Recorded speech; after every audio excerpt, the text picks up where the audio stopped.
मैं माननीय प्रधानमंत्री जी के नेतृत्व में हमारी कर्मठ और योग्य वित्त मंत्री निर्मला सीतारामन जी द्वारा प्रस्तुत सप्लीमेंट्री डिमांड्स ऑफ ग्रांट्स के समर्थन में बोलने के लिए खड़ा हूं। सर, मैं अभी सुन रहा था कांग्रेस के हमारे मित्र को, तो वसीर बद्र साहब एक बहुत बड़े शायर हुए सर। उन्होंने एक बड़ी अच्छी शायरी कही कि सच सियासत से अदालत तक बहुत मसरूफ है, सच सियासत से अदालत तक बहुत मसरूफ है। झूठ बोलो, झूठ में अब भी मोहब्बत है बहुत। किताबें रिसालें न अखबार पढ़ना, मगर दिल की हर रात एक बार जरूर पढ़ना। जब रात में आप जाते हैं घर तो अपने बारे में जरूर पढ़ना चाहिए। जितनी बातें कही सर, पहले मैं उसमें आता हूं, फिर सप्लीमेंट्री डिमांड्स ऑफ ग्रांट्स पर आता हूं। सबसे पहले मैं एयर इंडिया से ही शुरू करता हूं सर। वाजपेयी जी की सरकार थी, एयर इंडिया और इंडियन एयरलाइंस दोनों बहुत ही प्रॉफिट में थे सर।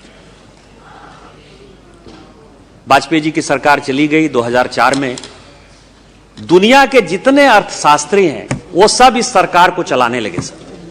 माननीय प्रधानमंत्री जी खुद मनमोहन सिंह जी बड़े अर्थशास्त्री थे, उनके साथ चिदंबरम साहब महान अर्थशास्त्री, अब नहीं है, हमारे राष्ट्रपति महोदय थे प्रणब मुखर्जी साहब, मोंटेक सिंह अहलूवालिया साहब, सुब्रमण्यम साहब, आप नाम लीजिए।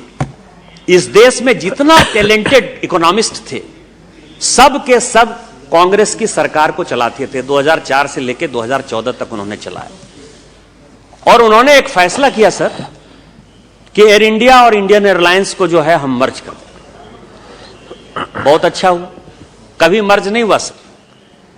2010-11 तक जबकि यूपीए 2 बनी, तब भी एक कमेटी इन लोगों को बनानी पड़ी, धर्माधिकारी कमेटी।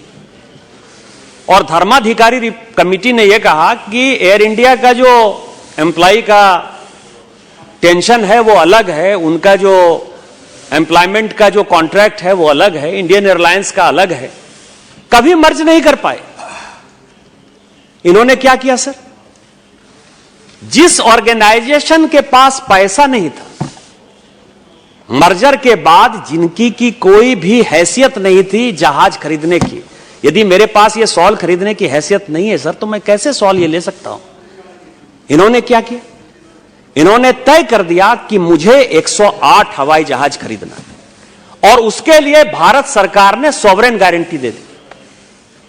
और एयर इंडिया और इंडियन एयरलाइंस जो प्रॉफिट में था, तत्कालीन जो एयर इंडिया के सीएमडी थे, जो बाद में इलेक्शन कमिश्नर हुए, मैं उनका नाम नहीं लेना चाहता, उन्होंने लिखित कहा कि ये काम मत करिए, ये देश के लिए आप जो है अन्याय कर रहे हैं।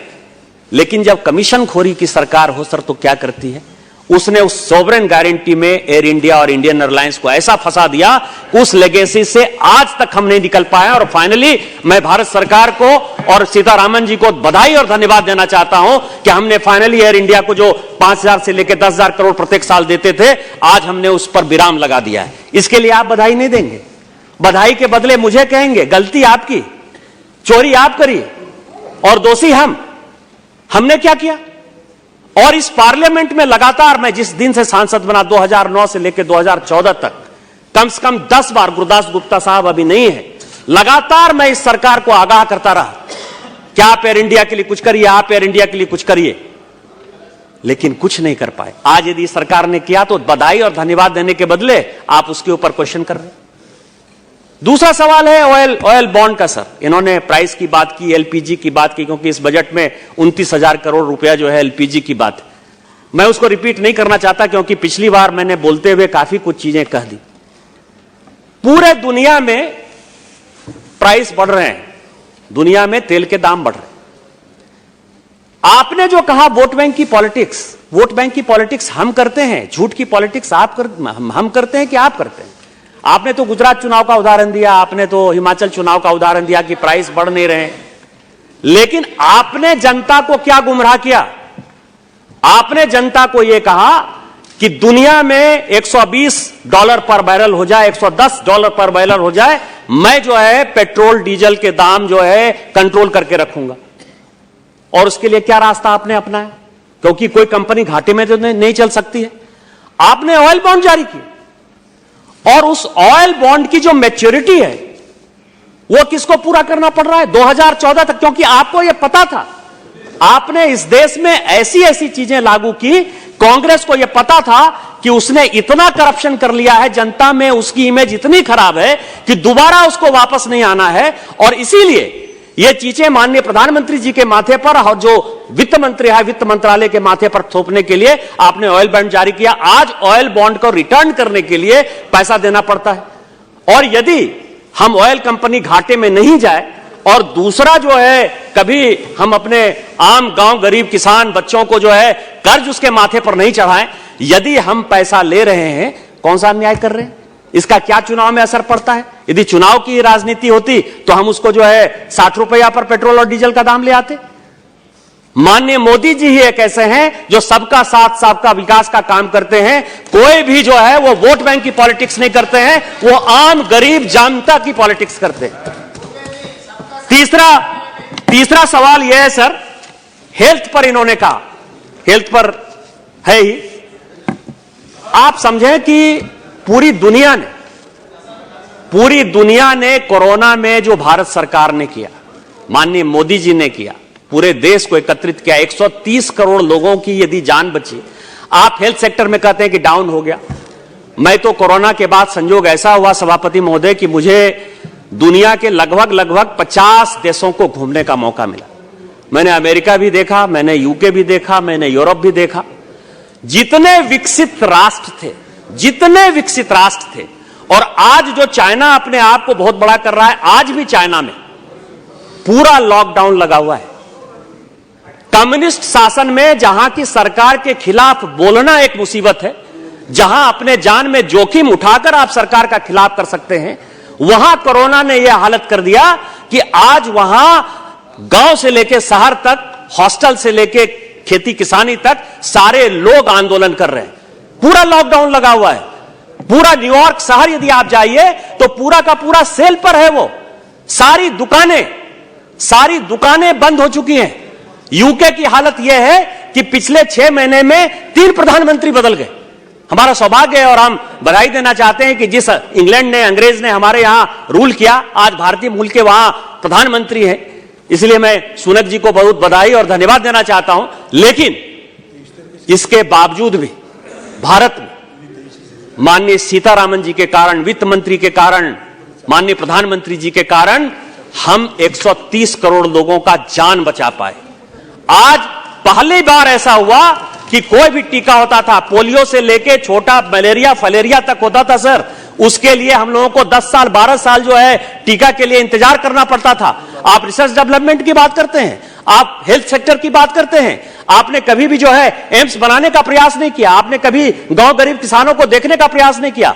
हमारी सरकार थी जिसने आयुष्मान भारत दिया। आज 5 लाख रुपया प्रत्येक परिवार को मिल रहा है कि नहीं मिल रहा है, और 22 एम्स बने। कोई ऐसा राज्य नहीं है जहां की माननीय प्रधानमंत्री जी ने एम्स नहीं दिया, और कई एक ऐसे राज्य हैं जहां 2-2 एम्स बना। इसके बावजूद भी आप कहते हैं कि हमने बजट डाउन कर दिया। कुछ भी डाउन कर दिया, हमने 130 करोड़ लोगों के जान बचाने के लिए काम किया नहीं किया, इसके लिए आपने कभी बधाई दी, कभी विरोध के लिए विरोध करना है।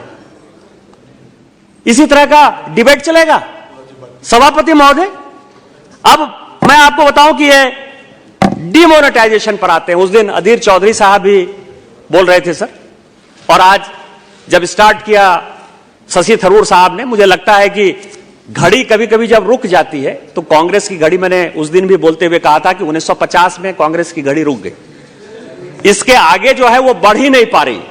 होता है ना कि हमारे घर में बहुत गांव गरीब जमींदारी है सर, तो जमींदार के यहां क्या था कि किसी जमाने में मान लीजिए कि हाथी घोड़ा बंधा हुआ रहता था। आज तो जमींदार के पास हाथी घोड़ा बनता नहीं है, तो कोई जब फंक्शन होने लगता है तो किराए पर जो है वो हाथी घोड़ा लेकर आ जाते हैं और वो अपने आप को दिखाते हैं कि हम जमींदार हैं। उसी तरह से कांग्रेस जो है, कांग्रेस को कोई चीज समझ में नहीं आता कि उसने जब जब शासन किया इस देश में, जब 2014 में माननीय मोदी जी ने चार्ज लिया, उस वक्त देश के हालत क्या थे? कहीं भी बम विस्फोट हो सकता था, कहीं भी दंगा हो सकता था, फेक करेंसी का बोलबाला था। ड्रग्स डीलर, मैं नाम नहीं लेना चाहता, संजय भंडारी से लेके जो अगस्ता वेस्टलैंड में अभी बंद हैं क्रिश्चियन मैकेल तक, ये सारे के सारे जो है drugs dealer, arms dealer, drugs का मनी, ट्रैफिकिंग का मनी, चाइल्ड और महिला के ऊपर जो है निर्भया जैसे कांड हो रहे थे। इस तरह के कांड को रोकने के लिए क्या आपको नहीं लगता था कि इस इकोनॉमी को दुरुस्त करने की आवश्यकता है, ब्लैक मनी को दुरुस्त करने की आवश्यकता है, ब्लैक मनी को बचाने की आवश्यकता है, इसको आगे बढ़ाने की आवश्यकता है? और आरबीआई यदि कोई प्रपोजल लेकर आता है कि यदि आपको टेरर को खत्म करना है, आर्म्स और ड्रग्स के मनी को खत्म करना है, फेक करेंसी को खत्म करना है, ब्लैक मनी को खत्म करना है, तो उसके लिए रास्ता डिमोनेटाइजेशन है, तो डिमोनेटाइजेशन जो है कर दिया तो हमने गलत काम कर दिया। क्या आपको नहीं लगता कि आप आईएसआई और पीएफआई जैसे संगठन को, जो कि हमारे देश को टुकड़े टुकड़े करना चाहते हैं, या टुकड़े टुकड़े गैंग के जो सदस्य हमारे यहां हैं, उसके लिए आप उनकी मदद करते हैं? आपको उसके लिए बधाई नहीं देनी चाहिए कि आज जो है ये कम हो गया? 2000 का नोट जो है रीमोनेटाइज हो रहा है, और 2000 नोट जो कांग्रेस ने बचा के रखा है वो निकाल के ले आइए, जनता के बीच में ले आइए। नहीं तो एक दिन यदि घोषणा कर देंगे कि वो 2000 का नोट इतने तारीख से खत्म हो जाएगा, तो आप लोग परेशानी में पड़ जाएंगे। इसके बाद सभापति महोदय, मैं मनरेगा पर आता हूं। यहां सारे सांसद बैठे हुए, मनरेगा पर उन्होंने बहुत लंबा चौड़ा भाषण दिया। मैं यहां मनरेगा पर आता हूं और मैं व्यक्तिगत तौर पर यह मानता हूं कि मनरेगा जो है कांग्रेस सरकार की सबसे घटिया योजना है। मैं सांसद होने के नाते यह बात on the floor of the house, मैं व्यक्तिगत तौर पर यह बात बता रहा हूं। मनरेगा में जितना करप्शन है, शायद किसी भी योजना में करप्शन नहीं है। 50 से 55% मनरेगा में करप्शन है। आप देखिए हमारे सांसद कर रहे हैं 80%, क्योंकि सभी लोग मॉनिटरिंग कमेटी के चेयरमैन हैं। और मनरेगा आपने यदि लागू कर दिया, मनरेगा आपको पता है कि क्या लागू किया, क्या कानून आपने पास किया? वो डिमांड ड्रिवन है। ये कानून है कि जो राज्य जितना मांगेगा, जहां जितनी आवश्यकता होगी, वहां उतना दिया जाएगा। यही कारण है कि आपकी जो पॉलिसी रही है, क्या होता था कांग्रेस की पॉलिसी कि बजट एस्टीमेट वो अलग बनाते थे। जैसे बजट पेश किया, बजट एस्टीमेट है। जैसे अभी लेकर आई निर्मला सीतारामन जी 4,37,36,000 करोड़ का जो है नया सप्लीमेंट्री डिमांड्स लेकर आए, तो वो कहेंगे रिवाइज्ड एस्टीमेट इतना होगा। और जब एक्चुअल होने लगेगा, जब 31 मार्च के आसपास होने लगेगा, तो उसमें जितना जो बजट एस्टीमेट है उससे भी कम जो है उनको डालना है।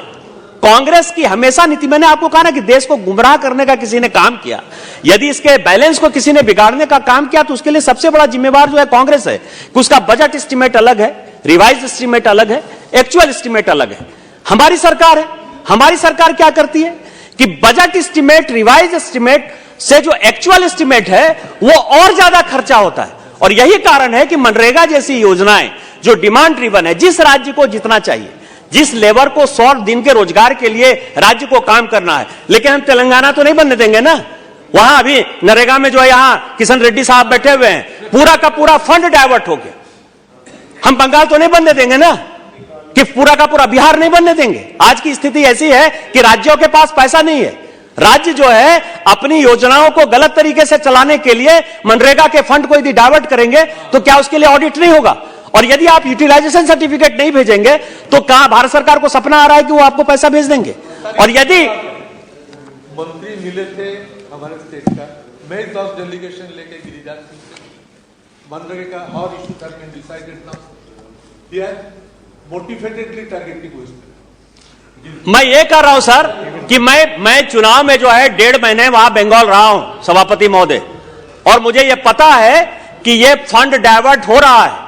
और यदि फंड डाइवर्ट हो रहा है, तो भारत सरकार के नियम के हिसाब से यदि आप यूटिलाइजेशन सर्टिफिकेट नहीं देंगे, भारत सरकार यदि संतुष्ट नहीं होगी, तो हमारे और आपके चाहने के बावजूद भी वो पैसा नहीं जाएगा, क्योंकि यह देश कानून से चलता है। और कानून यह कहता है, आप सुदीप दा यहां के मंत्री रहे हैं, सीनियर आदमी हैं, केंद्रीय मंत्री रहे हैं, आप ही जिस विभाग के मंत्री रहे, आप ये बताइए कि बिना यूटिलाइजेशन सर्टिफिकेट के आप अपने मंत्रालय में किसी राज्य को पैसा दे पाए? आपका पता कैसे हुआ कि यूटिलाइजेशन सर्टिफिकेट दिया?